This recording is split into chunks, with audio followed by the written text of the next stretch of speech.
Looking forward to this one. If you're watching this live, you know what to do. If you've never watched me live, you know what to do. Give me a 1 in the comments. And if you're watching this on a replay, give me a 3 in the comments. This is Gary Cox, and I am looking forward to sharing with you some, maybe you want to call them high-level skills of communication. And I'm also going to be showing this in greater detail. I have an event coming up live online next month, and I'll put the link in the comments as well if you're interested in that. And I'll show you the strategies that I use to help speakers, authors, coaches dramatically change and increase their income through some of the communication strategies, and there's a lot more to it, but this is really, really important because if you don't effectively communicate, you cannot raise your income. And I'm going to share with you some of the biggest mistakes that I see people make in communication. If you'd like that link, you can comment in the bottom, send me the link, and somebody or myself on my on my team or myself will drop that link for you. All right, so let's talk about communication skills. Understand, when you think about communication, the words that we put out, words equals symbols. So think of the word that you're putting out as a symbol. For example, I'll give you a perfect example that happened this weekend. I was flying around. We got a runway over here. We're doing an approach which is called a circle to land approach. Now, the average baby pilot, we're in an airport with no tower. There's a lot of students, right? So the average student pilot will have no idea what a circling is. So we're out here in the jet. We're coming this way, and we're going to circle and come in here. I did not say that we are circling and we were doing runway 32. I did not say we were circling for runway 32 because only advanced pilots would know what that means. So I specifically called out a specific spot that all pilots, no matter what their level of skill is, would understand. And that's something very simple. But here's where the big problem comes in. That's the benefits of understanding the symbol and the people you're communicating to. If you dumb things down and communicate as if you're communicating to a fourth or a fifth grader, your communication skills are going to be a lot better. Now, here's another one. Here's one of the biggest mistakes. Well, I'm going to give you 2 of the biggest mistakes. One, when I hear somebody say something like this, "Oh, it's easy," I know right away they're a poor communicator. How do I know that? Because everything is easy only if who knows it? If you know it. Everything is hard if you don't know it. So if I show you how to do something that the average person doesn't know how to do, and I say to you it's easy, number one, I'm not an effective communicator because here I'm trying to train you something, and if I say that's easy, you're just going to frustrate the person because to them it's not easy because they don't know yet what you know. Never say that one. All right, here's another one. Let's say you have a glass of water. Now, this is really, really important. Let's say you have a cup of water.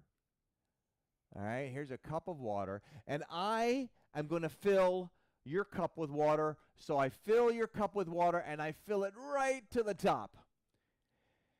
This is how the human brain works. If I fill this cup up or your cup up, your brain, with so much information that you're filled to the top, just like a glass of water. If I fill a glass of water to the top and I keep pouring more and more and more and more water in the cup or in the glass, does it continue to hold the water if it's filled?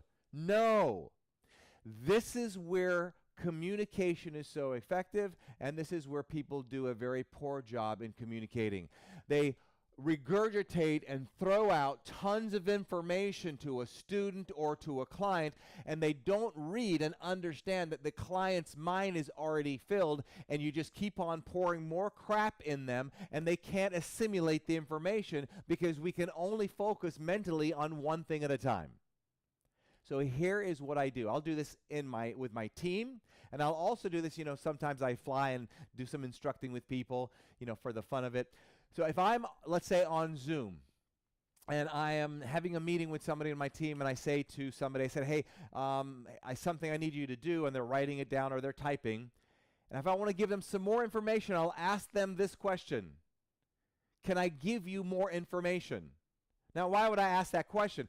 Because if they're heavy into concentration mode, and I'm not sure if they're heavy into concentration mode, but if they're very, very heavy into concentration mode, they're what? Their cup or their glass is full, so me throwing more information at them is not going to do any good, and I'm going to wonder why they forgot it, because they didn't assimilate the information. So I say, can you take more information?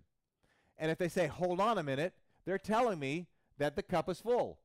Now, once we empty some of it out, right? Once we empty some of it out, then they'll say to me, now it's down here, go ahead, and now what I can do is dump more information. This is where instructors do the worst. And I see this in aviation all the time. Oh my gosh. What they do is a student will make a mistake, and they don't read the physiology or the body language of the student.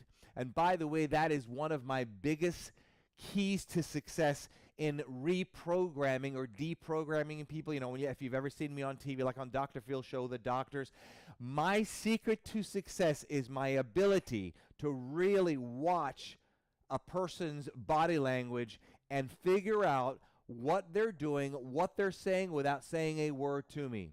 So if I'm in the cockpit with somebody and I can tell that they're so focused, one way you can tell is they can't blink because they're so focused. When you're incredibly focused on something, whether it be a positive thing or negative, often many times you're not blinking.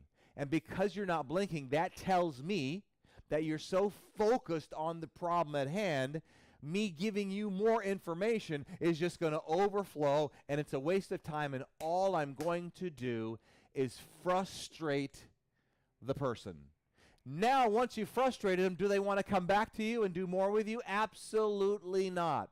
Understand, one of the most effective things that you can do and the most beneficial thing that you can do in communicating with people is your communication should give the person the ability, depending of course on the communication, but give them the ability to change their behavior.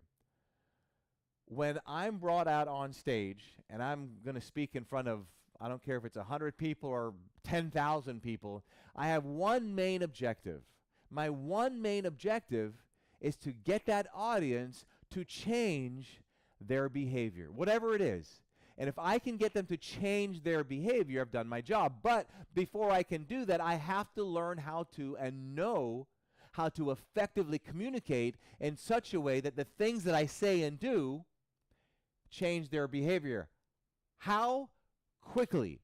That is why I'm obsessed when I'm working with my business clients. One of the things I'll do is I'll take a successful speaker or an entrepreneur, an author, and I'll condense what they're making in a year. Maybe if they're making 6 figures in a year, and I will condense that in such a way that they can do it literally in one event or one day or 1 month.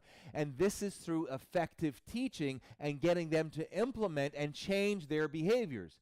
Another thing that you have to do to be very, very successful as a communicator, especially if you're on stage, you have to show people how to take out or uninstall belief systems that are not effective or are not working in their behavior, and that's a skill in itself. Learn to uninstall their beliefs, their old beliefs, and put in new beliefs, which will get them dramatic, quick results. So anyway, watch out for these little things, so important. Some of them seem very, very simple, but I'll assure you, in the tens and tens of thousands of people I've worked with, watched, people I've hired, one of the things I'm seeing, many of them are not effective communicators because they're not reading the person very well, and because of that, they're putting in too much information into the person when they're not ready to assimilate it, and because of that, they're losing that ability to help their client even more effectively. All right, so there you have it.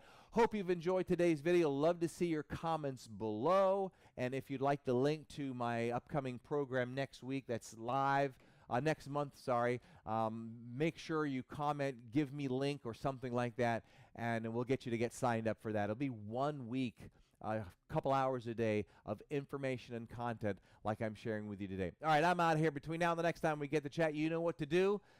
And if this is the first time watching my work, you will know now. And what is it? Don't let others rent space in your head. Have an awesome day. We will see you till the next